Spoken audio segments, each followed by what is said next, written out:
I made it. Work-life balance is tough, man. Work-life balance is difficult. I'm going through some stuff. I'm also dieting, which is very tough. I got so hungry last night. I was so hungry. I was like, I was thinking of all the foods that I could be eating but can't. So anyway, it's very nice to see everybody. Jerome, thank you for gifting a membership. And Lisa, I saw that you donated 5 memberships before the stream started, and that was really very generous of you. And yes, I am working on the, I'm glad you guys like my shirt. This is from Johnny Was. I'm like, how many floral things can I own? And then they put out something new, and I'm like, apparently one more. This also comes with pants and stuff like that, but I didn't want a whole outfit of this. But I got the top. Thank you, Sadie, for gifting a membership. So anyway, I did film the Ahsoka breakdown, and I will edit it after this live stream. But I didn't want the live stream to be too late. So I wanted to make sure that we had one today because we're going to have a live stream tomorrow. I'm not sure if we're going to have a live stream on Friday. And so I wanted to make sure I got 3 in. So I was like, we're doing a live stream today. Hey, Writer Boy. And I put together an eclectic group of stories for us to discuss. The first one's kind of like a paper, like an idea, like thoughts, and you guys can share your own as well. It stems off of a question I asked on Twitter this morning. And I was like, oh, hey, that could be a story topic because I was like, well, these are my thoughts on it. And I was like, why don't I make that one of the stories on the live stream today? So we'll see how that works out. Hey, Danny, thanks for gifting a membership. That's right, it's a mini movie math, Gaga Stan. Thomas gifted 20 memberships. You guys all, no matter how tough a day I might be having, whenever I come on the live stream, you guys always lift my spirits and blow me away with your generosity. Like, really. You guys have become, you were always an important part of, Justin did another 20 memberships. My goodness. You guys, I've always tried to interact a lot with everybody in the comments and on social media, but I think the live streams have, I think, brought us even closer. Thomas, did you just do another 20 memberships? My God. And, you make a really big difference in my week, just so you know. I just want you to know that. And I'm very moved when you guys say that you feel the same way about the streams. That really means a lot. All right. Okay, let's see here. Tammy, thank you, gifting 5 memberships. Tammy, I always see you on Twitter too. I like it when you, when your social media, like Twitter and stuff, when you have your avatar and name match your YouTube personas so that I can match you. And so I know who I'm talking to. And I'm like, oh, wow. So Tammy, I see you wherever you are, I see you. All right. So the way that the live streams work. And if you can't be a member, don't worry about it. I'm so glad that you join in anyway. Do what's best for you. If you got to occasionally churn beyond the trailer, that's okay, baby. I'm happy being part of the wave of churning, right? You join when you can. And then also, if you interact with the channel by leaving comments, being a subscriber, liking videos, YouTube knows that you enjoy Beyond the Trailer, and you're very likely to get one of these gifted memberships because YouTube uses an algorithm to decide who should get them. All right, so as always, the way the live streams work is that for the first 3 stories, we're going to stick to the topics. If you have a question or a comment, you can put it up while I'm talking, but the best thing to do is to wait until I open up that story to discussion to make sure that your stuff's going to get answered. Even if it's a super chat, I might not be able to do it earlier if you don't wait for that period. And then, of course, at the end of the live stream, as always, for the final 10 minutes, you can ask me anything that you would like. And I might not answer, but I usually do. And then, of course, we'll do shout-outs, okay? I saw The Expendables 4 last night. I cannot review it until tomorrow. The embargo lifts tomorrow evening. But I am interested in discussing it with you. Hey, Carter, I love you too. All right, so let's get started. Here we go. All right, here we go. I got visuals. It's going to be awesome. All right, so story number 1. Where is that? Boop. Oh, it's moved from yesterday. Hold on. Come on, story. Is that it? Can I move it? Yes. Ha ha ha ha ha. Yes. Okay. So how the heck did Oppenheimer make $900+ million? Hey, Potterhead. Some people feel, did I say the boop? I said the boop, right? Boopity boop, boop, boop. Okay. I was running late too, Lester. I'm always late. I'll tell you, side note, I always used to be on time. And everybody I would meet was always late. And so I'd always be standing there and I'd be like, why the heck am I here early? So I'm usually now, unfortunately, I should really be on time. And I apologize that I was late. But I do tend to be always late. And sometimes when I go to a screening and stuff, I will get there ridiculously early to combat my always being late. So I get to stuff very early, or else I know I'll be late. All right, so Oppenheimer made not only $900 million, but some people feel it could make $1 billion. And what inspired me to cover this today was that I read a story where Denis Villeneuve was like, he couldn't believe that Oppenheimer made $900 million. He was like, it's a 3-hour movie talking about nuclear physics. There are other elements to it, and I think, well, we'll talk about it. But he was like, it's unusual that such a movie would make so much money. And I would agree with that. I don't think anybody felt, except for like hardcore Nolan fans who are like, the master can do anything. I think nobody felt it was going to do that well. Jay Garcia, how early do I get to the airport? I get about there an hour early for the airport. Carter, thanks for gifting a membership. So the question, I think they're trying to say that, can anybody do this? Can any movie like Oppenheimer make this much money? And we're going to find out real soon with Killers of the Flower Moon and Napoleon. I got to tell you, I don't think they're going to come anywhere close. Do you think they're going to come close? I'd be curious. I'll do a poll, okay? And anyone can vote in a poll. You don't have to be a member to be able to vote in a poll, okay? Do you think these... Napoleon? Really, Danny? I don't think the other movies will make close to what Oppenheimer did. Flower Moon? Yes. Napoleon, yes. Both or neither? I'm going to tell you right now, I think it's neither. I think Napoleon could do okay, but I don't think it's going to make anywhere near what Oppenheimer did. And then as for Killers of the Flower Moon, that movie is very long. It's 3.5 hours. That's 4 hours with trailers, as I also tweeted last night. And I also feel that movie is going to be so heavily politicized when it finally comes out. We know the way the entertainment space works now, and there are a lot of people who, there's negativity, just like all things right now, kind of running through it. And I think that that's going to hit Killers of the Flower Moon real hard. And then also everybody knows that it will eventually go to streaming, to Apple, although a lot of people don't have Apple TV. But you should. It's great. But that's very long. I think they should bring back intermission if movies are going to be this long. Hey, Kevin says, I just wanted to say thank you. My pleasure, Kevin. I think they should have intermission. If these movies are going to be that long, because it really affects what kind of snacks you can buy, because you're like, when am I going to go to the bathroom? It's hard to go and see the movie, because it takes up yes, Wade, you are a member now. You got gifted a membership. And thank you to everybody like Eris who joins or renews. Eris, of course, coming in with her bronze badge.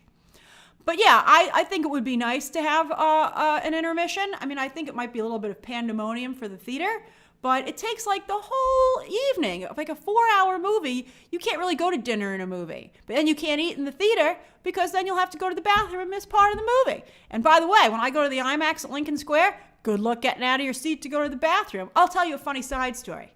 Okay, I hope this doesn't encourage anybody. All right, but I went to see Oppenheimer. I saw it as a press person.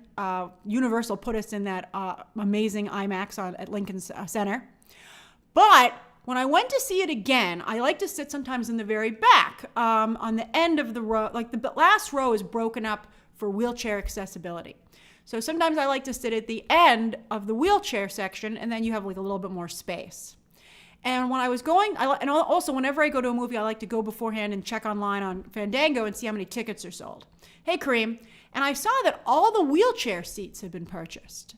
And I was like, do you really think that 4 people I think it was actually 6, because there were 6 wheelchair spots at the top of the theater. I was like, do you think that there are 6 people in wheelchairs who are going to see Oppenheimer at the same time?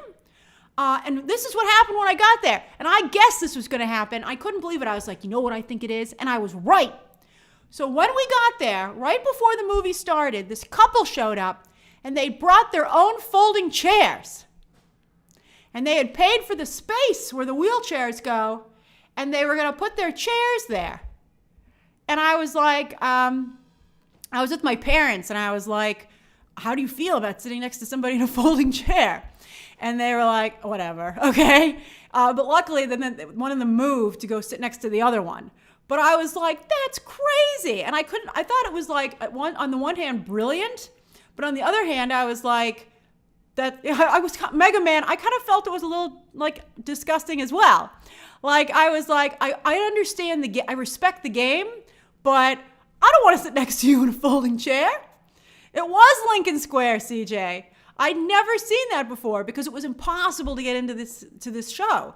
I mean, it's been sold out at the IMAX like almost constantly. Alexander, it would be horrible if someone needed a wheelchair, obviously, and I would hope that they would keep an eye on that, but they don't, unfortunately. I wish that they were a little more on top of it. I'm like, how did they even get away with this? Because nobody comes to check. So that was nuts. That's like one of my crazy movie theater stories. I was like, whoa, these people, they wanted to see Oppenheimer. And by the way, it's a great seat. I mean, that's an amazing seat. So, but, I don't think you can bring your own chair. Like, what if you started bringing your own chair and putting it in the aisle and being like, yep, this is where I'm going to sit. And you'll be like, what? Colton, they were folding chairs. They were the kind of chairs that you fold up and that like become like a long stick, that you can put in a thing that goes over your shoulder. That's how they got the chair in. It was like that kind of a folding chair. So it looks almost like a long backpack. And then when they came in, they pulled the chair out and folded it up. And I was like, this is nuts. Carter asks, whether it's the Nolan name recognition. I think there are a lot of reasons. I think it was a perfect storm. So let's go over them. And let me close the poll, though. That is Mission. Who said that? Just Josh. That is Mission Impossible-ish. They said, seeing Oppenheimer in IMAX, Mission Possible. Thank you very much. That was crazy. Okay. Joe, congrats on your first live as a member. All right, so 82% don't think either movie will make as much money. Some people, 8%, some of you are real believers in these movies, and I respect your belief. Flower Moon, 6% Napoleon, and 2% both, but obviously quite low. I think that Nolan is, because of his Batman background, everybody kind of feels like every movie he's going to make is going to be kind of Batman-y. And to some degree, it kind of is. All right. I'll watch. You're an Expendables fan? If you're an Expendables, I will say this. If you're an Expendables fan, you'll probably really like this movie. My audience sure loved it, although they talked through the whole goddamn thing. It was rough. All right. So let's go over the reasons for Oppenheimer. All right. So I think Barbie was definitely a factor. I think that not only was it Barbenheimer that was a factor, because it was so much people, it was a challenge. Some people in response to my tweet said that they felt that people did not go and see both movies, that there wasn't overlap. But the fact was there was overlap. I think people who went to see Oppenheimer in particular, who normally wouldn't, because they wanted to do the double feature. Either the same day, I mean, you saw the statistics as to how many people, let's do a poll on that with Barbenheimer. Did you do Barbenheimer? Yes, same day. Yes, same weekend. Saw both. And then did not do Barbenheimer. I wish I had more options, because then I would ask what movie, like only, oh no, well, I guess we'll do only Barbie or Oppenheimer. Okay. I saw both, but I couldn't do them the same weekend because it was impossible to get tickets to that IMAX at Lincoln Square. All right, so I think that not only did people, I think people did complete the challenge, and I think also people, it was an event. So even if you weren't interested in both films, you were like, oh, I think I should go out to the theater because everybody's going. It's a party. So I think that helped as well. But then also, there was a versus. Barbie started making so much money that I think some people were voting with their money, voting with their wallet, and they were like, because they were unfortunate. I don't know why anybody would be against Barbie. I mean, just if you don't like Barbie, you don't like it. But they were like, I don't like it. So I think they went to go see Oppenheimer to like vote against Barbie in a way. So I think that helped Oppenheimer as well. Or maybe they would see, because people were going to see Barbie so many times, people would be like, okay, I will only go and see Oppenheimer a bunch of times to balance the scales. I think that was something of a factor. Joe says, whether you liked it or not, it's an amazing cinema achievement. Barbenheimer gave it a boost at the start, but Nolan fans and its all-around filmic quality drove the box office. That's so funny, Joe. I like the way you wrote that out. All right, but I think there's other stuff, okay? So Barbenheimer, that's the first thing, Barbenheimer. Then next, I think there's no denying that Christopher Nolan is a star director. He is like Steven Spielberg, and perhaps even more so. He is almost like, I think what Zack Snyder had for the Snyder Cut, where people just really believe in him as a director, and they not only enjoy his work, but they want to support him personally. And it's because I think that they relate to him. That is not me, but I think there is certainly a core group that does that. And so, but I will say that I do pay attention to what Nolan does, and it would be almost impossible for me not to see a Nolan movie in theaters, even though I do not put him on a pedestal as some people do. I would always see a Nolan movie in theaters because of his reputation and his track record. I will say that. Then also, I think because he has that core fandom, those people are seeing the movie multiple times. Then I think that it was really presented as a work of art. I think that was really clever. And not only as a work of art, but the way they presented it, like the IMAX situation. They were like, it's 600 pounds and it's 11 miles long. Oh, it's crazy. They can't even lift it. They have to fly IMAX projectionists to other parts of the country, because they don't know how to play IMAX film. And you're like, wow, this is like a cool thing. I guess I should maybe check this out. I think that was a really big part of it as well. Then I think people appreciated having an adult movie. They were like, oh, cool, this is like an adult grown-up film, a historical film, so I think we should check it out. I think the marketing was brilliant, but I think the marketing was a little bit misleading because they made it be like, it's about the atomic bomb, and everybody was making jokes, but also getting excited about the explosion part of the movie. Christopher Nolan doing an explosion, how amazing is that gonna be? And then he didn't do it, which is one of the reasons I had problems with the movie, just like, poof. Which was a little tough. Danny, Christopher Nolan is not very good at writing women, definitely. I think that's a huge problem for him. But I think that his core group does not care. I think I would wager that most of his fans are men. And so he doesn't need to write women well. I think, imagine how potent Christopher Nolan would be if he could write women well. But then maybe he shouldn't. Because I don't think people who are interested in Christopher Nolan's, well, that's not fair to them. I think some of them do appreciate female stories, but not everything has to be everything for everyone. And I even agree with that. And so Christopher Nolan movies are fine as they are, because he's not the only filmmaker in town. And you have Greta Gerwig, obviously, who's balancing him out hardcore.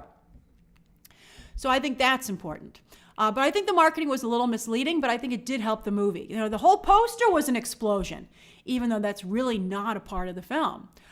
They really made it seem like they made Oppenheimer seem as actiony as they could, even though the film has almost no action. But by that point, it was too late. That's the other thing. At a certain point, a movie becomes so successful that everybody, it's like has a lemming factor kick in, where people go, maybe I should see this. Same with Barbie. Barbie also benefited from that. People are like, I think I got to see this. Like, what's everybody talking about? I don't understand how the movie could be so successful. I should check this out for myself. And so I think that kicked in, where people are like, I should go and check out. Thanks, LJ Harris. Like, I should go and check out the movie. I think Avatar has benefited from that. I think Gravity also benefited, so that's what I think. And then also, I think finally, I do want to give Oppenheimer its flowers, the quality of the film. Even though I didn't enjoy it, I do think that there are a lot of people who do, who genuinely do. For instance, when I did see it with my parents, my mother agreed with me that she wasn't a huge fan of the movie. However, my dad loved the movie. My dad really liked it. I think, I'm loath to sometimes say that some things are more for a male audience than a female audience.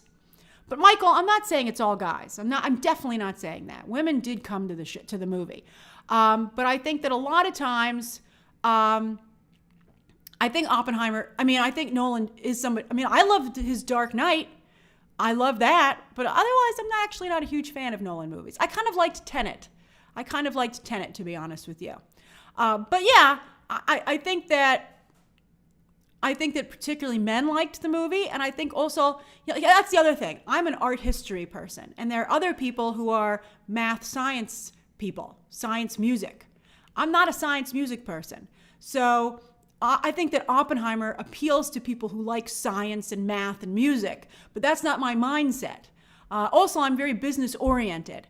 I always am somebody who's very much in favor of the finality of the bottom line. It's like all this other stuff, fine, but what happened? Let's bottom line it. And Oppenheimer is very much a movie about being against that. So I'm like, Oppenheimer's a jerk. No wonder he can't work in the system. He's a nightmare to have on your team. But I think he really is like the poster child for people who want to have that exploration and don't want to focus on the bottom line. And I think that's, so that to me is very fascinating. So, but anyway, I think it's incredible. I think that it was definitely a number of things that came together. But I think that Barbie was a huge part of it. I think the movie still would have made close to probably Interstellar and Inception numbers. But I don't think it would be getting as close to $1 billion, or heck, maybe it will get to $1 billion, as it is if it wasn't for Barbie. I think Barbie gave it that last push. All right, so did you do Barbenheimer?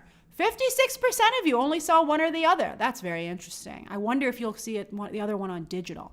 I really would recommend both films. Even though I didn't personally care for Oppenheimer, it's still obviously a huge film for Nolan's career, and a lot of people liked it, and so I think it's important to see it. 18% of you saw both at some point, whereas 13% did it same weekend and 10% did it same day. That's great. So, but a little less than half did complete Barbenheimer. All right, so does anybody have any questions or comments about this? I see Bartleby. Bartleby's back. I'm not a big fan of Nolan, but Carrie-Anne Moss's Natalie in Memento is a spectacular female character. He can do them if he wants to. I don't remember Memento very much, but I am a big Carrie-Anne Moss fan. I recently rewatched The Matrix, and I felt kind of bad for Carrie-Anne Moss that she has never really been able to go forward too much. The Pikachu accountant, I didn't even know Pikachu needed an accountant, said, I finally saw Oppenheimer, but saw Barbie opening weekend, and I quite liked both. That's great. You can like both. And then Alwatch says he needs to take notes from his brother. Dolores and Maeve were excellent characters. They were, but I think Lisa Joy contributed a lot to that too. Lisa Joy was both, I think, Westworld's secret weapon and its destruction. Let's see here. Yes, Poke, if everyone could like this video and consider subscribing, I would appreciate it. Let's see here. Rashad says, why is the sound mixing always an issue? I don't know. I feel it's got to be intentional. Like when Michael Caine passed away in Interstellar, I told you, everybody in my theater was like, what did he just say? It was kind of funny, actually. But I think it must have been intentional, although the mixing on Tenet was awful. I had to watch the movie with subtitles. Joe says, I'm a woman who loved both. That's awesome, Joe. You're a multifaceted diamond. I love it. Lloyd Lester says, will Oppenheimer succeed at award season? I think it will get lots of nominations, but I'm not so sure about wins. I think I have to see how these other films are received. There are a lot of movies that are starting to pick up major momentum out of the festival circuit, which is really changing up the game quickly. Michael says, Grace, let's bottom line it, using my own words against me. All right. If you had to put money on whether or not Oppenheimer will reach $1 billion, would you? Okay, I'll say this, Michael. I wouldn't bet a lot of money because I think it could. But I do feel confident enough that it won't, that I would put like $20 on it maybe. Let's see here.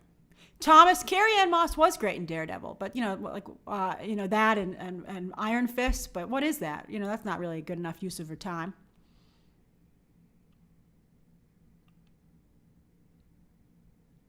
Oh, thank you. I'm glad you like my shirt, Rio. As I said earlier in the stream, it's from Johnny Was. Not Modern Painter says Canadian dollars. No, $20 American. I'll put $20 American on Oppenheimer not reaching $1 billion. If you want to clip that, and then when it reaches $1 billion, have a good time, go ahead. I think it's important to be able to have fun with stuff. And so it's no fun if I didn't do it. Hey, Bryce. If I hedged my bets, then I would just be uncool. I went for it, and I'm proud of it. Ha ha ha ha. Oh, Adil, I hope you enjoy Barbie in IMAX. I hope that there's some cool extra footage. They promise new footage. Mr. Video Game Dude says, I will bet you 5 British pounds, Grace. All right, tally-ho, it's on. I love England. Thanks, Mr. Magic. Owen says, I think you can say Barbenheimer was important early in the run of Oppenheimer, but I'm not sure why it continues to have legs. I think it's the combination of people, as I said, the lemming factor, when people are like, let's check this thing out. And then also, I think, it's not on digital yet. Nolan said he was forcing them to wait till November, which was ended up being very clever. And then also, I think there are people who are seeing it multiple times. There was one comment I saw. Prometheus says, wish me luck. I have a job interview tomorrow and it's also my birthday. Wow, Prometheus, it's raining awesomeness for you. I was just gifted a membership a few streams ago. What an exciting month. I love your positivity, Prometheus. Just keep going forward with that. All right, so let's go on to the next story. I think we're good for the next story. All right, we talked about this for half an hour. Okay. Oh, I had the Oppenheimer cast here. Oh yeah, I wanted to mention them. I think the cast helped too, to be honest with you. I think people like Christopher Nolan, obviously. I think that Cillian Murphy, thanks to Peaky Blinders or Blinders, I always get it wrong, is kind of, I think people were kind of like into him being the lead, especially because he cut such a dashing figure in his suit. Guys look great in a suit, right? Like really irresistible. And the hat and the pipe, you were like, that's pretty good. I was very impressed. And then I feel Robert Downey Jr., maybe he did help, and Matt Damon. People love both those guys. And then I think, Emily Blunt and Florence Pugh are both extremely likable. Even if I didn't think their characters were particularly well done, they are both very likable actresses that are not only everybody likes them. Guys like them, women like them. Everybody likes both of them. So I think the cast was also great. I mean, it played like a prestige movie. Like you were like, it's got to be okay, because look at the cast. And also Josh Hartnett. You're like, what's Josh Hartnett doing in there? But apparently he's making a comeback, so good for him. Never give up. How long has Josh Hartnett been basically unemployed? Like a decade. But he seems like he's coming back. I still don't think he should be Dr. Doom. He seems like a baby Dr. Doom to me.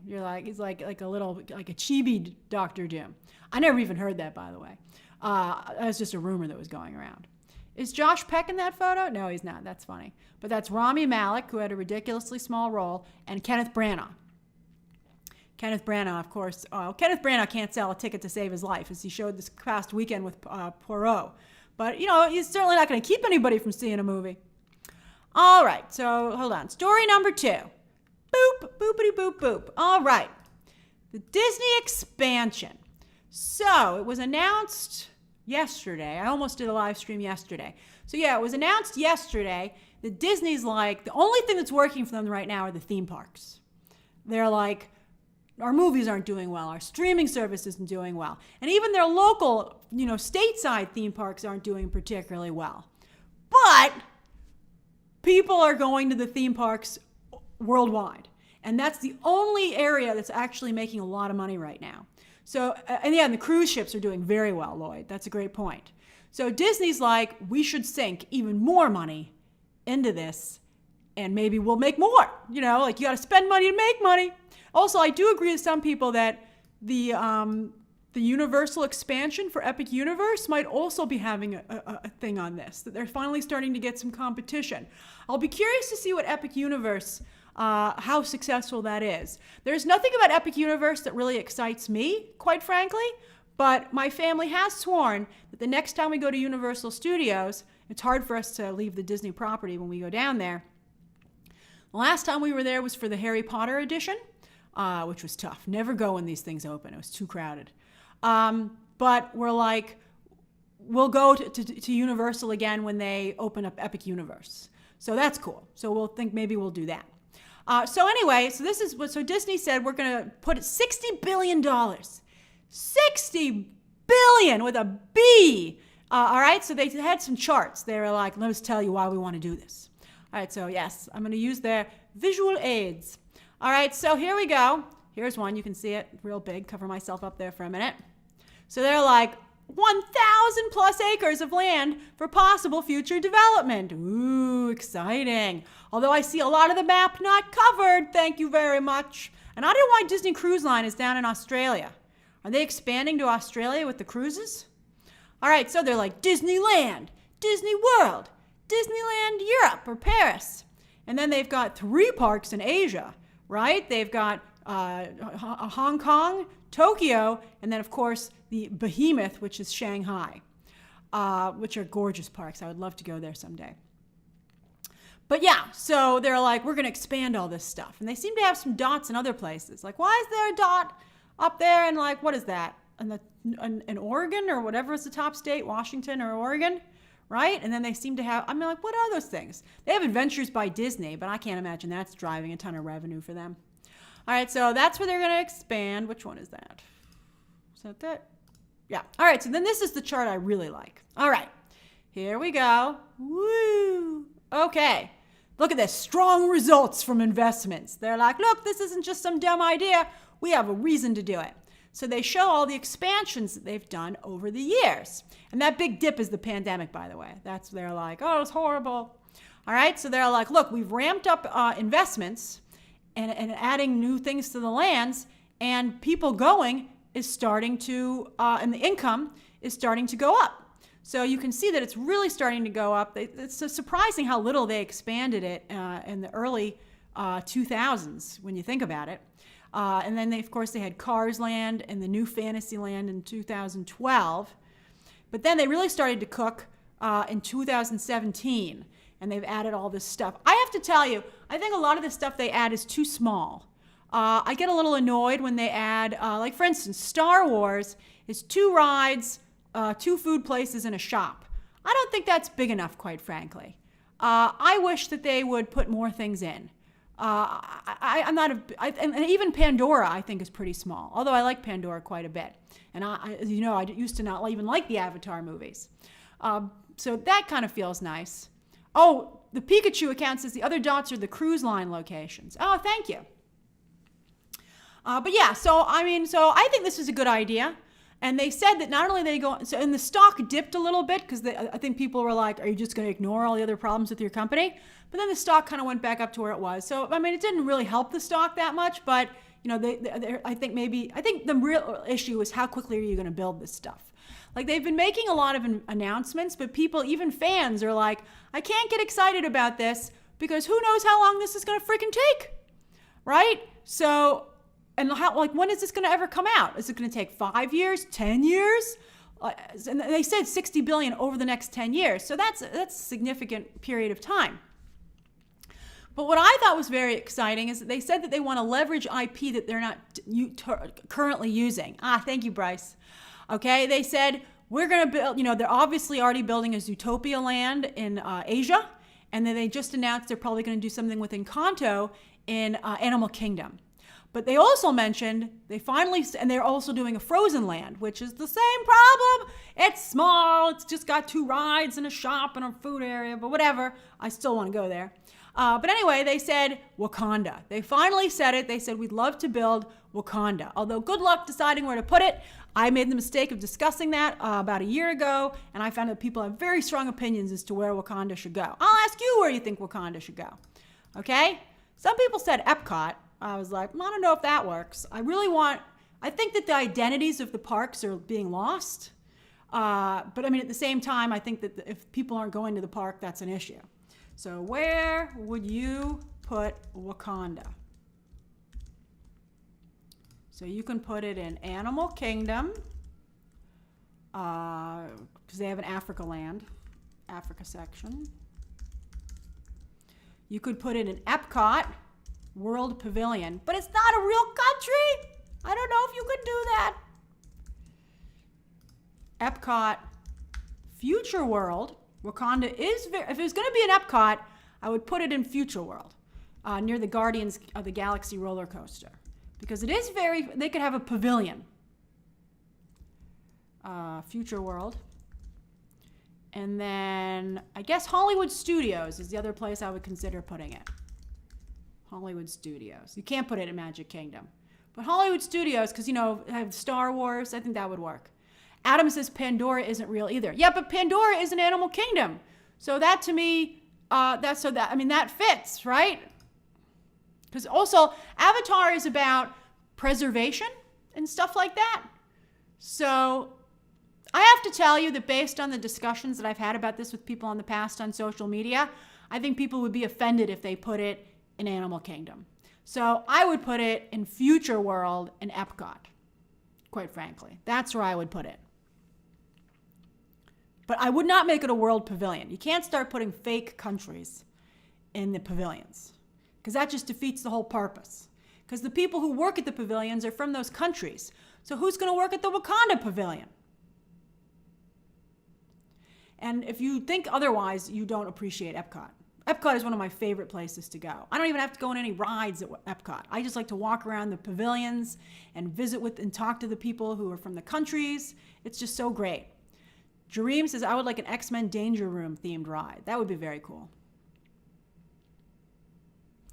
On a side note, you want to hear a funny story about Guardians of the Galaxy roller coaster? So, I was in Disney World recently. I did jump down there, and I went on Guardians for the first time. And it was nuts. I had never experienced a roller coaster like that. And by the way, I did say hi to some of you when I was down there, and the restaurant was closing, and I felt bad about it, but there was a very nice guy at Space 2020 who said hi to me, or 220. And so I think his name was Nick, and I felt bad that I didn't get to talk to him more. But anyway, it was insane. Like, I felt like I used to have an old doll, okay? We called him Flexini, and he had like a waist that didn't work. And so I felt like the ride basically did this to me, okay? It just basically did this. It went blub, blub, blub, blub, blub, blub, blub, blub. That's what it did to me. I couldn't believe it. My dad was like, we're not going to take my dad on that ride again. So anyway, the reason that I mentioned Guardians of the Galaxy is that we went on a Friday, I think we were there on a Friday night, okay, when we went on that ride. And people had been overserved at Epcot. They do a lot of drinking now at Epcot. Once I went on the ride, I kind of understood everybody's behavior because it's so nuts. But when we first got on the ride, we were like, why is everyone acting so crazy? So one of the issues is that it was late at night on a Friday, and some people were kind of drunk, which is a very weird thing to experience at a Disney theme park. So we were waiting in the guest area, and every time a new section would open to go to the next part of the pre-show, there were these people who were rushing to get to the next section, and they would be right on the edge, and we were rushing with them because we were like, maybe they know something we don't. Like, do we need to be in that section of the to get a good spot? And then if you haven't been on it, there's a part where you go in and they have like a pre-show, so there's a Terry Crews pre-show, so we watch that regularly. And some people were talking along with the lines that he had. And so I thought everybody really liked the ride. And so I thought, isn't that great that they know it so well? Then, okay, in the next section, they had like a pre-show with like the Nova Corps and like the Guardians. But we almost missed it because they had nobody overseeing us. We were just guests on our own, late on a Friday night with drunk people in Epcot. And you know what these drunk people did? They pushed through the doors. and went past the pre-show and just ran to get online for the ride, for the roller coaster. It was incredible. Thankfully, another family said, don't follow them, you're missing the pre-show, and they've just totally passed, they broke the doors. And we just couldn't believe it. We were like, this ride is insane. And then when we were waiting to board, we were like getting ready to load, and we were like in the, you come down the ramp and you're standing to get to your row. People behind us were also drunk, okay? And they were like, one of their friends had never been on the ride, and they were like chanting and clapping and being like, oh, it's like you're gonna pop a cherry or something. And it was crazy because they looked like these like PTA people. So you didn't even think they would be like behaving like that, like parent-teacher conference. So you're like, this is weird. And so, it was like bizarre, and you felt like you maybe weren't at Disney, and it was creating like this feeling of pandemonium. And then the ride started, and I told someone in my family later, I was like, do you think it's bad to have drunk people on the ride? And my family member was like, I'm sure once you're locked into that roller coaster, it doesn't matter what you do, okay? So the roller coaster started, and we were just like, oh my God. Like, it seemed fine, but then when the cars turned and started to go backwards, I was like, what am I in for? It is like Universal, Patrick. And then the coolest thing that the ride did, I actually would like to go on it again someday because now I'm ready for it. I was just like, there was a picture of me and my hair was just everywhere. Like, it was just like, my hair was just like spikes everywhere because that's how it was doing it. But they had this cool thing where you went around like a planet and you like circled the drain around the planet. And you were looking at it because the cars would move as well as the track. And that was really cool. So I went in August when it wasn't too crowded. Does anybody have any, so that's my Guardians of the Galaxy story. Let me close the poll, and if you have any questions about my Disney trip, I'll answer them, because I know a lot of you are Disney fans too. So it says, where would you put Wakanda? Oh, most of you voted for Animal Kingdom, which is interesting. 30% said Future World at Epcot. Hollywood Studios at 21%, but I'm glad most people agree with me. Let's protect the sanctity of the world pavilions. But otherwise, these all seem like they would be popular options. I miss Ellen's Energy Adventure too. It was a great place to take a nap. I liked the pre-show, and then I would usually take a nap after I saw the dinosaurs. I don't even remember the song I got, Tyler. I was just like, it was just nuts. It's like someone put me in a blender. Sion says, I've been accepted into the International Summer Program at Epcot for next summer. That's incredible! You're going to be working at one of the pavilions! Oh, that's so cool. You're going to have such an incredible time. One thing that we did was we went and we did the fireworks show at the UK Pavilion at Rose and Crown. And I talked to the guy who worked there, and he said that they were so happy to be back, and most of them were leaving because they all had the same rotation. And I really recommend that fireworks show. It was like we were right under the fireworks when they happened. And the UK Pavilion, in my opinion, has some of the best food I've ever eaten. Because I have to eat healthy again, I've been really missing the Disney World food. I ate at Sci-Fi Dine-In Theater, which had the best burger and fries I've ever had, like one of the best burgers and fries I've ever had. It was just incredible. Art Lover says, do you think the new rides will be original or track copies, Raiders in Anaheim oh yeah. So Art Lover is saying, like, here's the thing. I agree that they're probably going to take the dinosaur track at Animal Kingdom and make that the Indiana Jones ride, which is fine with me because I love the Indiana Jones ride. However, I do not like them always doing the same type of ride. One thing that I loved Mickey's Runaway Railroad. I thought that was an incredible ride. But I rode Rise of the Resistance right after that, and I felt like they were so similar, and so is Remy's Ratatouille. They're like kind of the same thing, I liked Ratatouille though. The French Pavilion expansion is gorgeous, although the crepes are only okay. But I really, really liked. So I liked Mickey's Runaway Railroad the best, and then I thought I missed the Great Movie Ride too, Jared. I wore my shirt while I was there, the Great Movie Ride shirt, and people said they liked it. Patrick says, Grace, I'm getting married at Magic Kingdom at the end of October.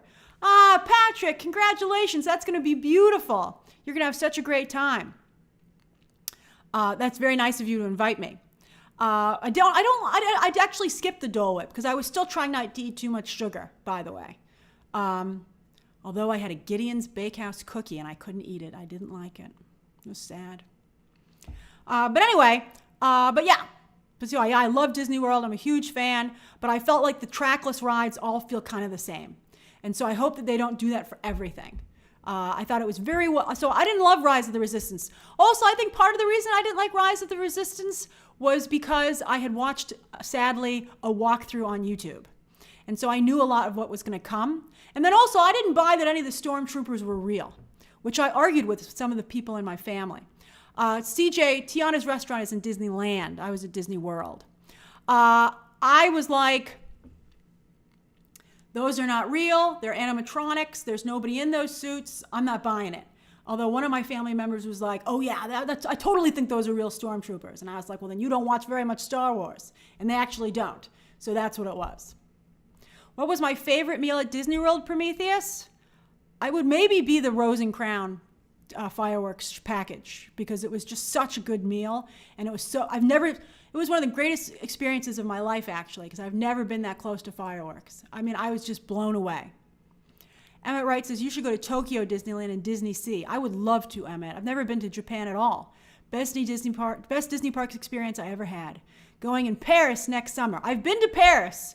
Love Paris Disneyland. It's just an incredible experience. I've been to Disneyland, Disney World, and Paris Disneyland, but I would love to visit the Asia theme parks. World of Devon says, Grace, did you see the Black Panther Wakanda Land post I sent you? Yeah, I did. I was just talking about it. And then, Thousand Mater, you retracted your message.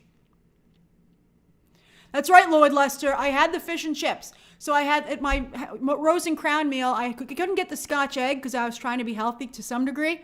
So I had the salad, which was actually excellent. Then I had the fish and chips, which was incredible. They have such good fish and chips there. And then I had like some kind of like, I forget what it was. It was like a warm rum kind of cake. And I couldn't eat all of it because I was trying not to eat too much sugar, but it was amazing. If you're not trying to be healthy, get the Scotch egg as your appetizer. It's a 3-course meal. It's set. You pick from the 3 courses. Flashy G says, hey Grace, my first super chat ever. I just wanted to share my excitement in learning you finally got to go to Disney World. Thanks, Flashy. I was so happy that I finally got to go. And knock on wood, I didn't get COVID. I got another booster right before I went, like a week before. And I just had a great time. The lines weren't too bad. It was very hot. And I had just had I was worried because I see because negativity gets clicks. So I've seen a lot of stories about how Disney World isn't the same and everybody there is angry. And I have to tell you, 99% it's the same. And I still had the same magical experience that I've always had in the past. And I just loved being there. Hazel, you've never been. Well, I hope you get to go someday. It's really wonderful. If you ever find yourself near a Disney park, I think it's worth going, even for just the day. Whenever I'm near Disneyland, I always pop in for like at least a few hours. Wiki Nomad says, pineapple Dole Whip next to Indy Ride at Disneyland. That's very good. By the way, I wanted to say, if you're ever there close, there's nothing wrong with going by yourself. I've gone to Disneyland, because I've been there for business, a couple of times by myself. And I had a really good time, particularly in Disneyland. There are people there by themselves. I remember on one line, I was next to a woman, I think, visiting from Asia, who was also there by herself. And so we chatted a little bit. And it's really fun. It's like going to a movie by yourself, because you get to do whatever you want, and you get to make all your own choices and just explore. And so that's a fun way to do it, too. So Max Rollo, I did get a Num Num cookie, but they weren't in very good shape. It's one of my Gideon's Bakehouse and Num Num cookie experience back to back is what kind of put me off cookies. Michael says they developed a cool trackless ride tech, but they haven't come up with ways to differentiate the rides. Exactly, Michael. Exactly. And then World of Devon says, Grace, I'm scared they're going to get rid of Small World. It's my dream job and my goal to work there. I love World of Devon. I mean, I do love you, World of Devon, but I do love Small World. Although I will tell you, there was a little bit of a quality issue. Things broke a little bit more than usual, and we did go on Small World once, and there was no music. So everybody in my car, in my little boat, started singing, which was really adorable. So we all sang together, which was nice. So that kind of saved it. But we were like, I think my family and I spent a lot of time during the trip going like, not great, Bob, for Bob Iger, and being like, Like, I think like the tire reservation system went down when we arrived the first day. And so things were breaking. I think it was like a number of days something had broken. And we were just like, what the heck, man? Let's see here. Let's see. Let's see here. Dev is going to Disney World in December. That's right, Rashad. Single rider lines are great. You can go real fast. And Carla says, I was at Epcot by myself when I went on vacation to the U.S. It was great. Oh, Carla, I can only imagine what a great time you must have had at Epcot. That is a fantastic park to go to by yourself. I'm sure you had a wonderful time. That makes me very happy to hear that. Sarah was just at Disneyland, and Ace says, lost my membership because financial problems. Someone just gifted me one. Thank you so much. Feels good to have something to feel normal again. Ace, I'm sorry you're going through a difficult time. You know, we're here for you. We love you. Just remember that, you know, I think that people hide their emotions a lot, but there's nothing wrong with going through a difficult time. We all have difficult times. It's just an unfortunate part of life. And remember what they always say. It's not how many times you fall down, but how many times you pick yourself back up. And I hope that, you know, I have to remember that, and I hope that it helps you. And, you know, just keep going, Ace. And I'm really, really glad that, you know, I'm so glad YouTube seems to be doing a great job picking who to give memberships to. I'm so glad that you got one. Lucas says, going alone to Magic Kingdom and people watching is amazing. The mix of cultures is inspiring. Hey, Master Daddy God. No, I agree. I love. Does someone? Oh, thank you. 1 second, Gareth. I really like people watching as well. I'm a big people watcher. And like, for instance, when I was at the Sci-Fi Dine-In, there was a Middle Eastern family visiting, and they sat next to us in the car near us, and they were having such a great time with all the 1950s stuff. It was really, it added to my enjoyment of the time to see somebody else from a different culture enjoying it as much as we did. Let's see here. World of Devon, I'm glad you're enjoying the theme park stuff. You know, Mr. Magic, I have to tell you, I didn't really feel like the political stuff too much. You know, I went right from the airport to Disney World, but, you know, for the most part, that didn't really influence my trip. So I think if you're a Disney fan, I think you can go down there and have a really good time and not worry about any of that stuff kind of seeping into your trip. Gareth, that's extremely generous of you. Thank you so much for the 50 pounds, 50 British pounds. I'm glad you got a green diamond. That's 3 years, Gareth. Happy anniversary to us. And then Max Rollo says, I went all by myself at the start of summer, all 4 parks over 4 days. It was so amazing. I was nervous. I'd not have a good time, but I had a blast. Good for you, Max. You know, a lot of people I see doing that, you know, like, you really should go out into the world and just do stuff. Don't wait, you know, like, because you can always just do it again later. Max, I'm so glad that you wanted to go to Disney World and you went. That's awesome. We did use Genie Plus, Alex. I didn't like having to be on my phone so much. I feel kind of guilty because one of my other family members was in charge of it. And so I felt bad that they had to be on the phone more than the rest of us. But I felt very bad about that. But, you know, we didn't have to, the lines weren't so bad, especially with Genie Plus. I mean, it was fine. We were happy with it. Sam Yeager says, did you stay at a Disney resort? I did. We visited the Polynesian. I had breakfast at the Polynesian twice, actually. And we went to the Contemporary, which is where we usually stay, but I was nervous about how they redid the rooms there, so we stayed at the Grand Floridian this time. And I have to say, they redid the rooms there as well, and they were done very nicely. It's hard, though, having so many, I'm used to going as a kid. It's hard having a lot of adults together for a long time in one room. I still don't think the rooms are very well designed for that.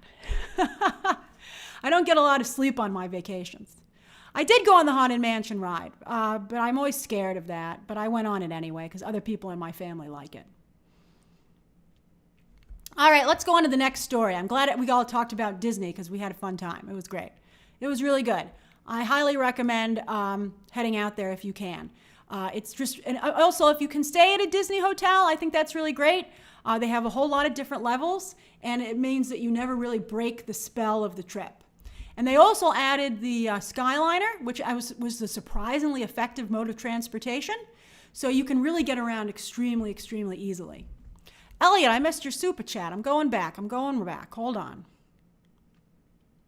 My birthday is December 26th, and I'm debating this year if I want to go back to Disneyland Park here in California or Universal Studios Hollywood for the first time. Hard decision because I love Disney.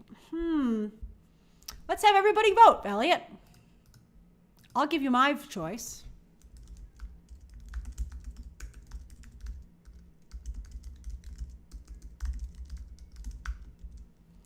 All right, Disneyland, Universal. I gotta tell you, my vote would be Disneyland because you know it, and I don't want you to be disappointed on your birthday. So you can, and also Universal is so close to Los Angeles, you could really pop over there anytime, quite frankly. I feel the best time to go to Disney World, go at one of those charts that talks about when the low times are, and go when there are not a lot of people there, especially if you've never been before. I think it would be really not fun to go to Disney World when it's crowded. It just gets too crowded. Don't go during a holiday. I really like the end of August when school starts for most kids. January, Shahar is right. January is great. But don't go during a marathon weekend. Just find a weekend where it's not a marathon. And also try and stay away from 3-day holiday weekends because a lot of people kind of run out for that as well. Holly, I can't eat pecan pie right now. I'll probably sneak a piece at Thanksgiving. But it's too much. Pecan pie is just full of sugar, which is why it's so delicious. Hey, El Dipio, I'm glad you made it too. That's right, Thomas. Universal is the Halloween destination. That is funny how close it is, Asami. Oh, Lynn, I'm so glad you got gifted a membership. Did I miss another super chat? Hold on. World of Devon says, Grace, I hate that Disney gets so much hate today. It's my favorite thing ever. I get sad when I see people bullying Disney. Well, you should feel really good, Devon, that it's surviving. It's still, and not just surviving, but in my opinion, thriving. It was just as magical as it's always been, and I was really happy about that because it's such an important part of my life. Alexander Wilson says, Disney parks, experiences, and products are going to do a That's right, exactly what we were just talking about. That's what's inspired this conversation. Oddkind, your first live stream. Boom, baby, indeed. It is super insanely close. All right, Elliot. Disneyland won by a very close edge. Look at that. That's incredible. Disneyland, oh, Tanya, thank you for gifting a membership. Disneyland won 53%, but there are a lot of Universal fans here. So that's what I would do. I worry that, Universal feels very different, Elliot. It's a very different feel. And I want to make sure you have a great time on your birthday. So that's what I would do. All right, so that's the second story of the day. Let's briefly do the third story of the day, and then you can ask me anything that you would like. And thank you, if you're not a Disney fan, thank you for sitting through our conversation. All right, Seattle Law Nerd, 20 memberships. My God, we are getting close to June. That's incredibly generous of you. That's like, I think this stream alone, we've had 80 memberships, at least maybe about 90 memberships gifted. You guys are really great. That's wonderful. That's fantastic. All right, so third story of the day. And here I have a visual. Here it is. Hold on. All right, so they released these pictures for the Stranger Things stage play, which will start out in the West End and then I'm sure eventually make its way to Broadway, where I might see it. Let me see what the reviews are. Cursed Child. I enjoyed Cursed Child. And I enjoyed the new Back to the Future play, by the way, a musical, as you know. World of Devon, the Ahsoka video will go up later today. Tanya, thank you for gifting 5 memberships. Thank you very much. But I have to say that both Cursed Child and Back to the Future felt like really, really impressive theme park stage shows, but like in the best way. So I wonder how this will work. H. Hander, you're working. I can see you. Danny, 100 memberships today? That's amazing. You guys, you really make me very happy. You really cheered me up. You made over 100 people happy by gifting them a membership. It's just really appreciated. Thomas, that's 60 from you alone today. Wow, Thomas Jameson. Really, really kind of you. Very generous. Wow. I think that this will eventually make its way to a number of places. But here's my problem with it. I have two problems with it. I don't like recasting famous characters they still have one more season to go. I think it's almost impossible to match the quality of the actors that we've come to know and love. And then also, they did the Superman thing where everybody knew each other when they were kids. That drives me crazy. So we have Hopper and Joyce, who we knew each other, and Bob Newby, who was the guy who played, what's his name, Rudy? From also Lord of the Rings. I forgot his name. But anyway, remember he was in like season 2 or something. He died. It was very sad. But here he is. They're going to show them all in high school. So this is high school versions of Hopper, Joyce, and Bob Newby. But get this. Apparently, for a small amount of time, Sean Astin, thank you. For a small amount of time, they went to school with Henry Creel, who of course eventually became Vecna. How did that never come up? How did that never come up in the first, in the show? When everyone was talking about Victor and Henry Creel, why weren't Hopper and Joyce being like, oh, we know that guy. Like, we remember him. We remember him from school. Oh, Uatu, thank you for gifting 1 membership. You just got Dylan McMahon in the club. I love it. So, yeah. I mean, that to me is like a problem. This is just a stage play, Dakota. So this is about what they were all going through in high school and how they actually went to school with Vecna before apparently he was recruited by Dr. Brenner, Matthew Modine. And by the way, you see that guy with the blonde hair in the lower left-hand photo? I thought he was playing Henry Creel, who was, so Jamie Campbell so wonderfully brought to life. The brunette guy is him, who doesn't look anything like him. And then that blonde guy is supposed to be Matthew Modine. That's the dumbest thing I've ever heard of. I mean, maybe he'll do a good job. I mean, in Back to the Future, the guy they got to play George McFly was incredible. Really helped make the show. So I don't know about this. It seems dumb to me, but I don't know. I mean, let me see this is just the actors. So let me see how it looks when they're in costume. Let me see how cool the set is. Does it have a lot of neat special effects? Maybe I'll watch it. Although I agree with Shahar, having prequels for the sake of extending IP is getting really tiresome. You just saw my review earlier today for the John Wick prequel, The Continental. Same thing. You're like, this is nuts. So, I mean, let's see how this does. I would have preferred something going forward or to the left or right.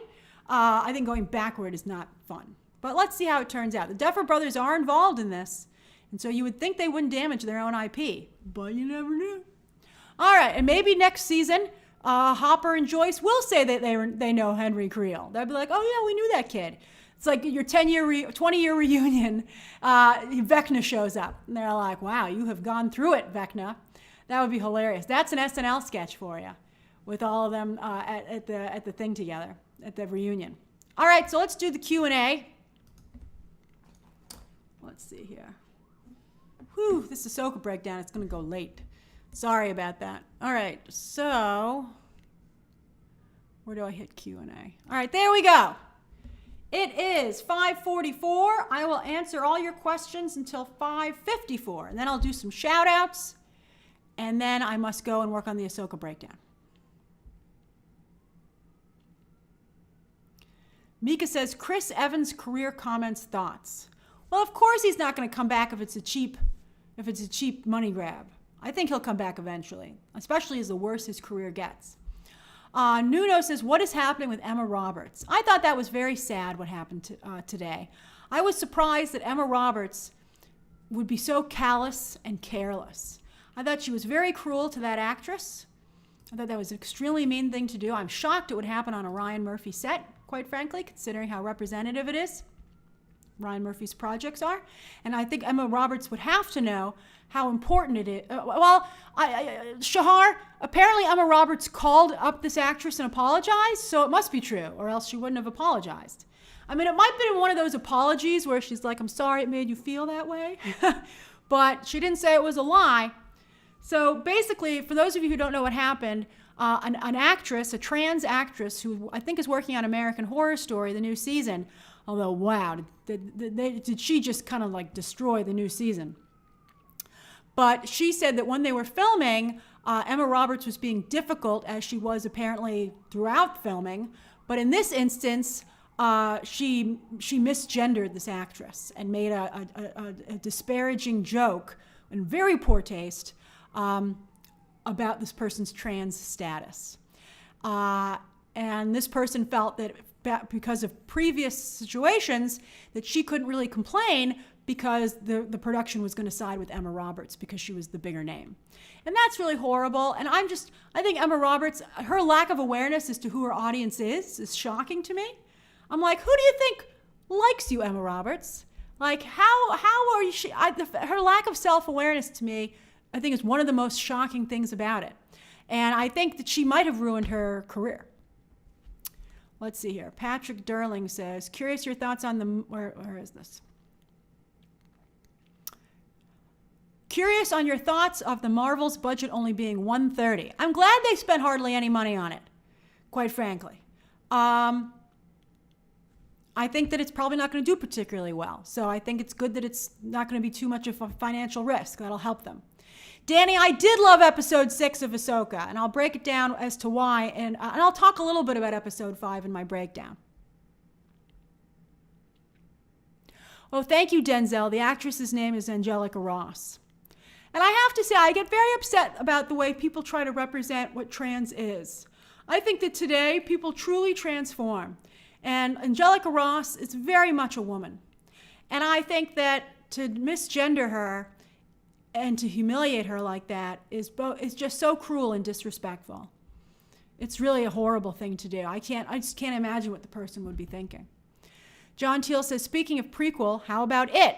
I don't know. I actually somehow got to see a little bit of the behind the scenes of that prequel for it, Welcome to Derry. And I was so impressed with the production design that I'm actually kind of excited for that.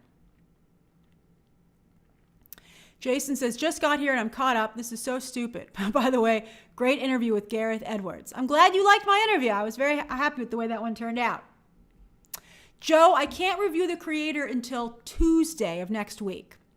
I'm going to do a spoiler review too because I loved it so much. I don't know if people are going to be interested in it though. I think Gareth Edwards is a brilliant filmmaker and storyteller. But I think commercially, he made some mistakes. Aaron says, your thoughts on the drama with Snow White. I think a lot of it right now is manufactured by sites. I'm curious to see what the actual reaction is when we finally do see this thing for real.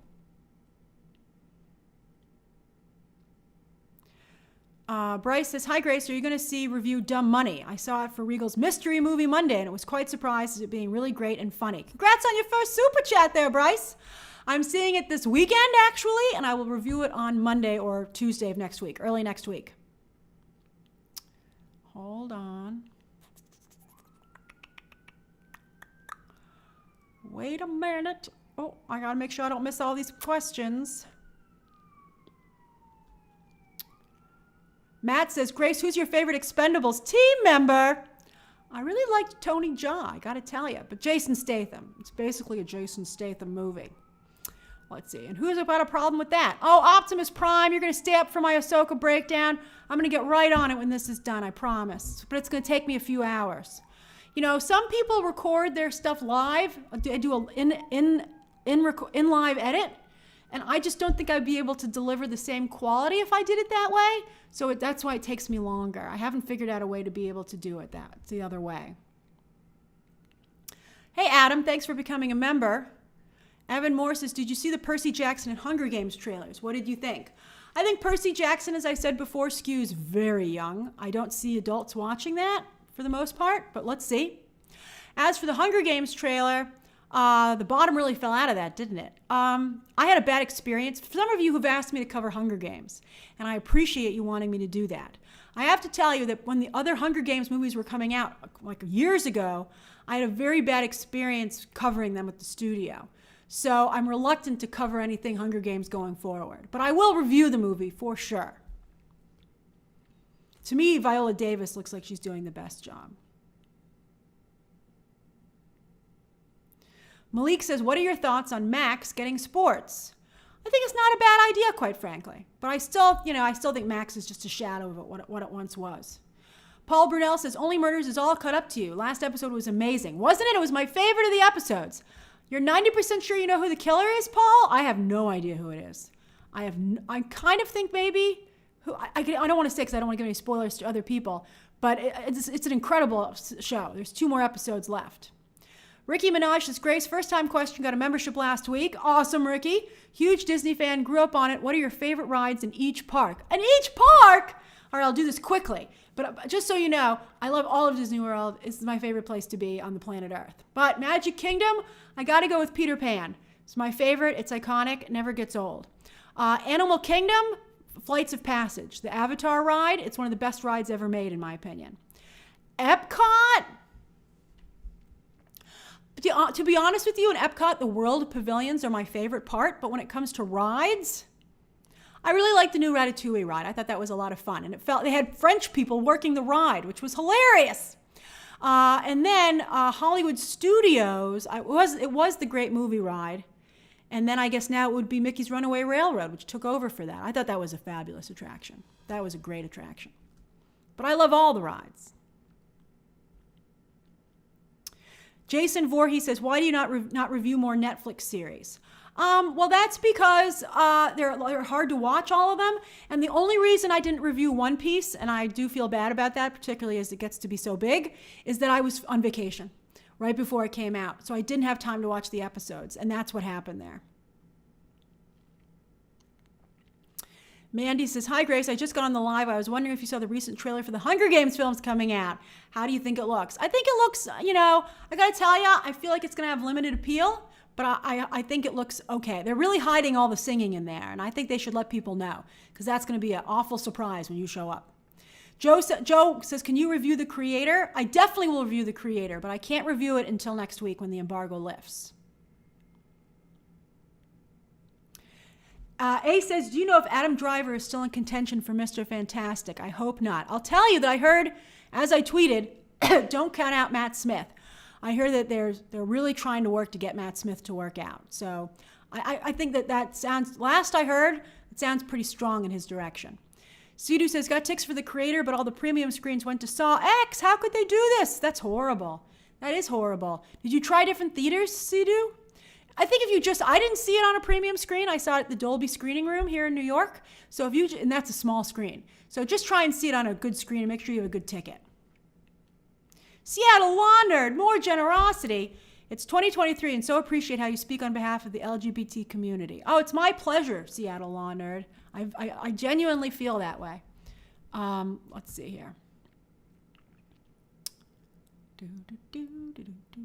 I'm getting to you, Freddie. I saw your very generous comment there. Hold on.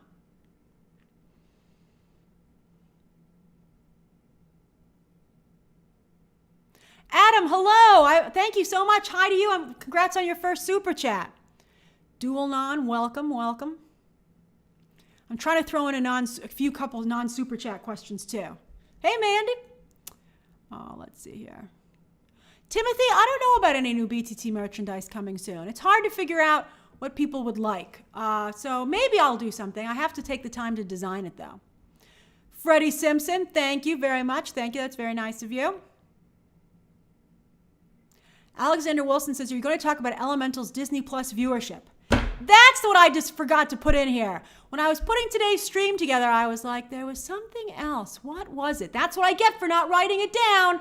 Actually, I did write it down, but I accidentally deleted it when I deleted Tuesday's notes. I have notes for what I want to do every day, and I forgot about that. But yeah, that was incredible. It already topped The Little Mermaid and Hocus Pocus 2, I think, or close to Hocus Pocus 2. I think that people really wanted to see that movie. They just didn't feel it was worth seeing in theaters. And one of you tweeted that. I appreciate that. Remembering what I said on Movie Math, it's not that people don't want to see these movies, they don't want to see them in theaters. And that's the problem that Hollywood has right now. Jacob says, do you think the new Exorcist will be successful?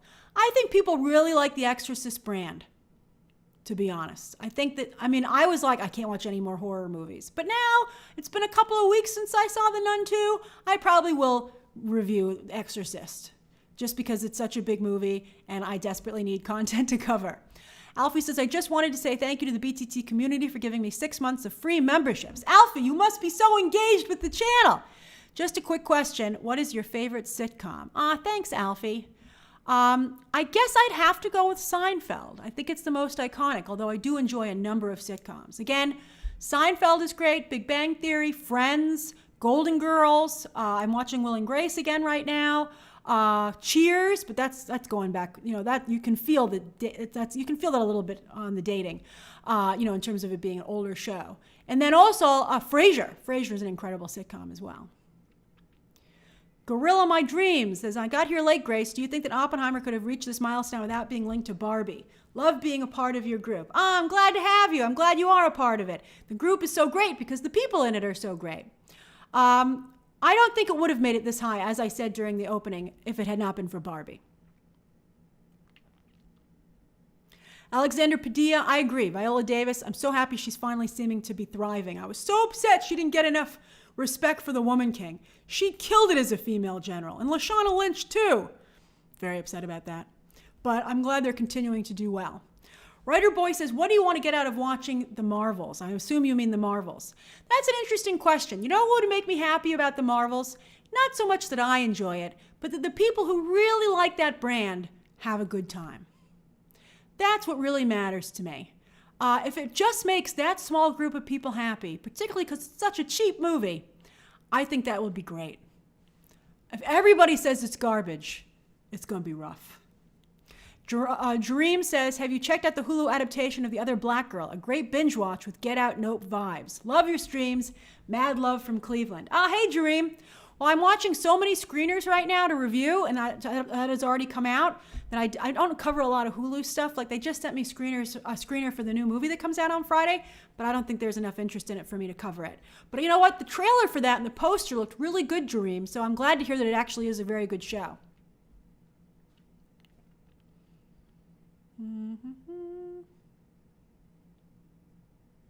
SMR Goose, I'm glad you're psyched for the Hunger Games film. I don't know if it will live up to the hype, but I heard from someone who has seen it, who is a massive Hunger Games fan, that they really liked it. They said they thought it was fantastic. They just didn't care for all the singing, but they loved the movie. Shahar, Spaceship Earth at Epcot is pretty fantastic. Okay, here we go. Freddie. So generous, Freddie Simpson. Hey, Grace, I have a video idea. Take all the comics that Chapter 1 are taking inspiration from and discuss what aspects, character, story points they should take them from. Are you talking about like DC? And then says, by the way, love you so much. Asterix, you're gay, so it's not weird. It wouldn't be weird anyway. There's a lot of love flowing here, man. We all love each other. And it's very kind of you. I told you I've been having some difficult times, so that means a lot. That really, thank you. I don't think that's weird at all. But that's an interesting idea. I'll think about it. I'm assuming you mean for DC Chapter 1, maybe? But I'll consider it. I think, to be honest with you, though, Freddie, it's a little bit early to cover the DC movies because people don't know what they're going to be. They don't even know for sure they're going to come out. So beyond Superman Legacy, unless there's an official announcement, I think it's just a little bit too early to cover those. Pirates of the Caribbean is great, George. I agree. Candles Jr. says, Grace, I've been coming to your lives hoping to see Spider-Man swing by your window. Remember someone once said there was a spider behind me?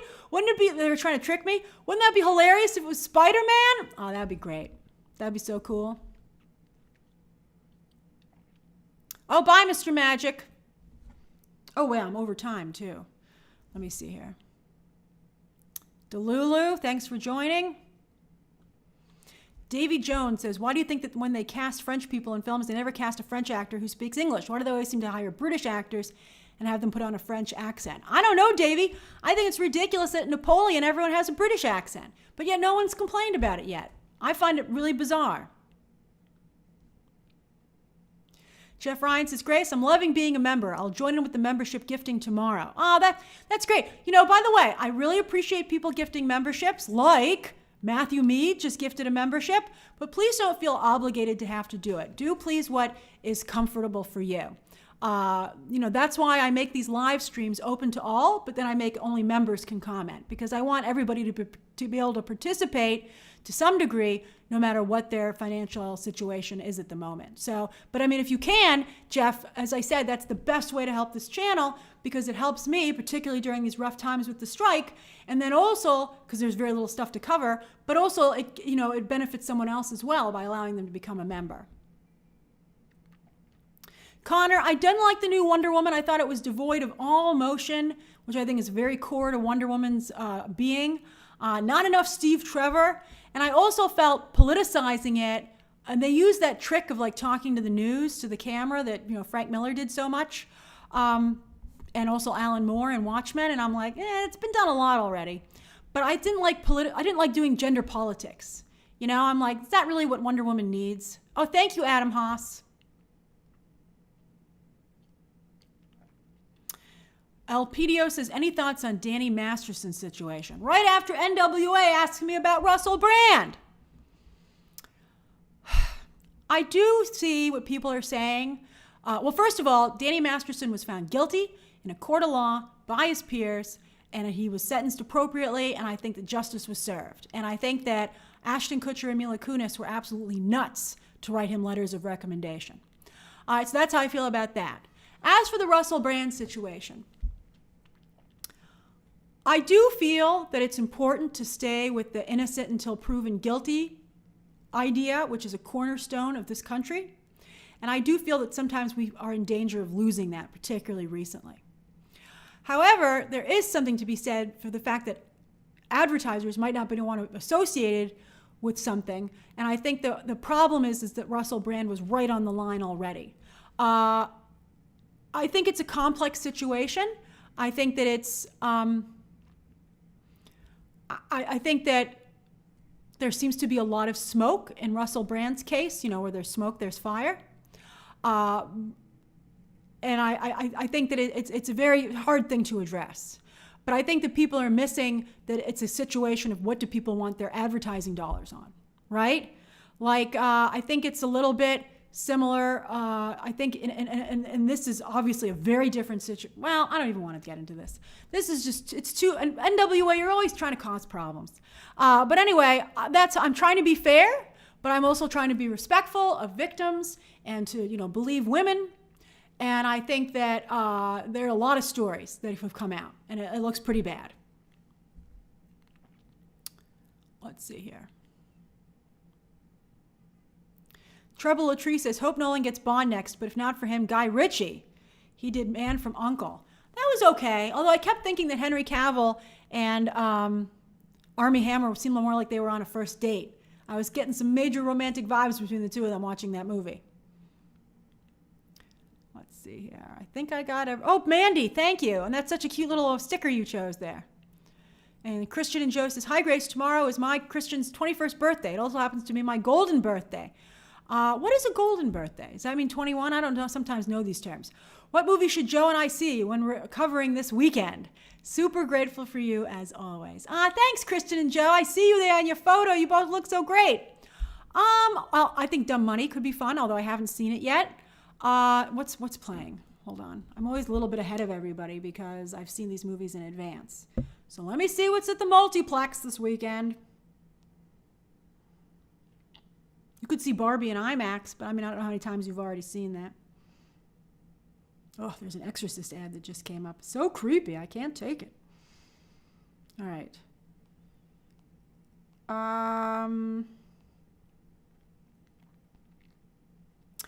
Boy, not a lot out. I would see Dumb Money or Barbie on IMAX.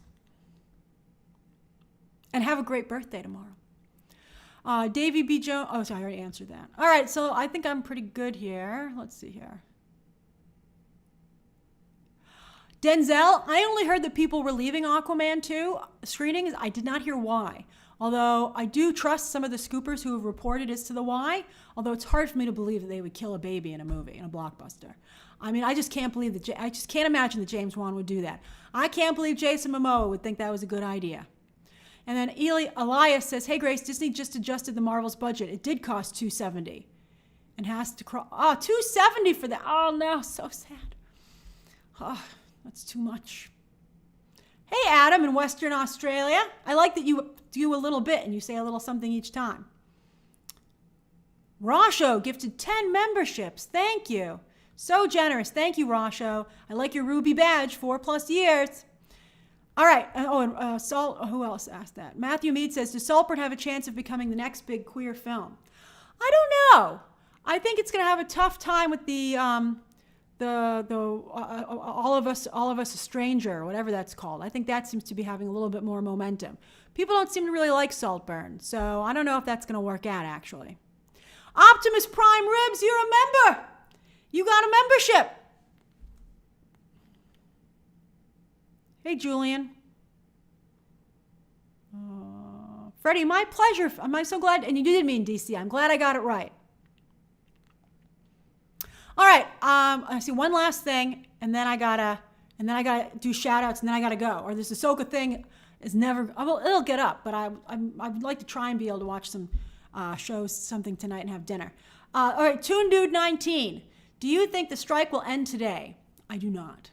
They started their talks again today with the Writers Guild, and then remember, even if the Writers Guild strike ends, the actors strike then has to end. One of my friends in the industry said they did think it would still end in October. I don't believe that. But I think that maybe, anything's possible, I guess. There was an article in the Hollywood Reporter that somebody sent me right before this live stream started where they were like, the studios are desperate to get things back on track. Everyone in Hollywood is hurting. Damage is being done to not only the reputation of the industry, but the industry itself. I just think it's a disaster that this needs to be resolved. But it's really difficult. I think both sides are fighting for they feel their future. And so I'd love to see it end by the end of October. But I was talking to a writer friend of mine today, and she was like, the hole in content. She said, even now, there's like no content coming out. And a lot of it is pretty questionable in terms of quality. That's one of the things I thought while I was watching Expendables 4. I was like, we have reached the bottom of the barrel. Not to say this movie still didn't have its charms. We'll discuss it tomorrow. But we need the content pipeline to flow again. And they just need to get this fixed. All right. Did Rasho just gift another 20 memberships?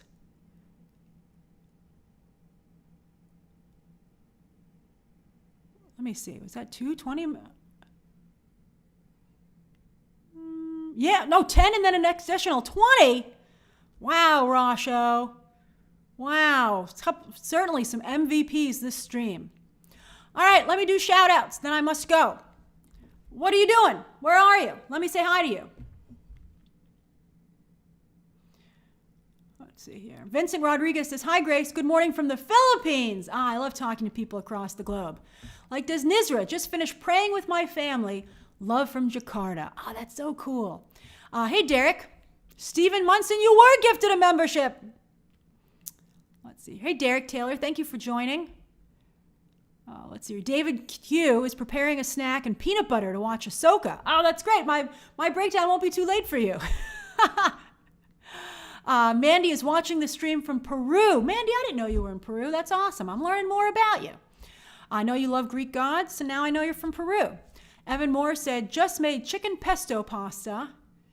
Where did that go? There was another comment I wanted to say. Evan says, I just made chicken pesto pasta in Pittsburgh. I love Pittsburgh. I have family in Pittsburgh. Elliot said, thank you guys for voting. I'll make my final decision next month, and I'll let you know by November if I'm going to Disneyland or Universal Studios. Thank you for keeping us updated. We'd love to hear. If you want to tweet me a photo when you go, please do. Odd Kind says, hello from the Philippines. On my way to work. Oh, that's awesome. It's morning for you. Oh, Sana, you lost your ID and now you can't go to Berlin. Oh, no. Can't you go to maybe like your the office, see if you can get an emergency replacement? Diego, you're still going to watch American Horror Story tonight. Well, I hope Emma Roberts' behavior doesn't ruin it for you. Rasha says, Grace, you've given me so much joy over the years, especially at times when I've been down. You deserve it. Thanks, Rasha. I'm really happy to hear that I've been able to do that for you, and you did it for me and a lot of other people today. Alberto, I can't stream forever. You'll never get the Ahsoka breakdown. We'll have another one tomorrow, though, for sure. El Pidio says, doing the dishes right now. I don't like it. Well, I'm glad we're at least keeping you company. while Alexander Padilla is watching from San Bernardino, California. I love it. Vochuli says, oh wow, just caught up. What a long live stream. Going to replay it right after your shout outs. Oh, I'm glad. I hope you enjoy it. Let's see here. And then Jico says, early dinner after finishing work, going to catch the live stream. I hope you enjoy it. Taylor says, I'm at home in Seattle working on my master's at Bible college. Oh, that's interesting. I'm glad you feel like you found a calling and you're answering it. Rio says, broke my nose yesterday while in gym class. Oh my goodness, that's very serious. I hope it was an accident and I hope the other person apologized. But, get that nose set. And I'm sure hopefully it'll be better soon. Or it will give you lots of interesting personality like Owen Wilson. Kish and Chip says, getting ready for a workout in Ohio after the stream ends. That's awesome. Take care of yourself. David Kyle says, watching BTT in bed in York. I was about to be like, New York? In York, about to go to bed with a lip allergy. I've never heard of a lip allergy. Feel better. Well, George Snelling is eating Salisbury steak. Oh, delicious. And Celine is cooking dinner in New Jersey, pork chops and roasted peppers. What a healthy dinner, Celine. A lean protein with vegetables. That's an excellent choice. I think I'm going to have salmon and leafy greens. I put Parmesan on the salmon, heat it up. It's very, very good. You put the salmon fillet in there for 15 minutes on 350. So delicious. Griffin Hammersmith says, hi, Grace. Relaxing in my bed after work, about to watch The Good Wife. Almost done binging it. I love it. I'm glad you're taking care of yourself, Griffin. Cornelius got gifted a membership. Great name, Cornelius. Cornelius Bellamy. You sound like a character in a novel.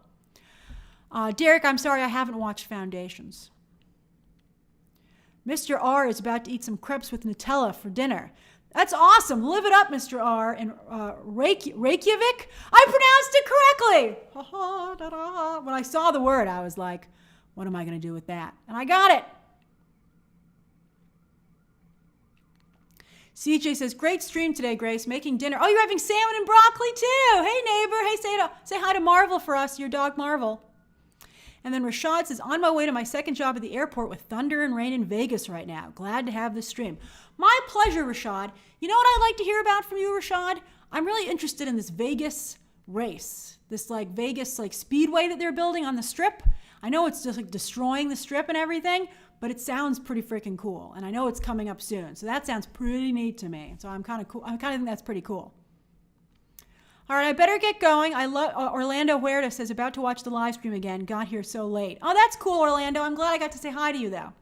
And Carlos says, embarking on a new fitness regimen. Hi from New Jersey. Oh, that's cool. Good for you. And then Marduk says, also had Nutella crepes for dinner in France. Ah, I love it. Nutella crepes are winning in Europe. Oh, Gerard, I hope you have the rest of a great day, too. Oh, the F1 racing. That's right, Rashad. I'm excited about this. And Ivan Sarmiento says, here in Mexico, missing my girlfriend that is on travel. I'm watching a lot of movies, though. Please recommend a movie to stream. I would recommend working your way through the AFI Classics list, the top 100. That's a great thing to do. Everybody should see every movie on that list. Another thing I like to do is watch all the best pictures. I've seen pretty much all of them at this point, but that's another way that I do that. Sorry you missed the Oppenheimer talk, Franco, but you can watch it now in just a moment as soon as this stream processes. All right, on that note, I must go. I love talking to all of you, and I will see you tomorrow. Bye-bye. Bye-bye, everybody.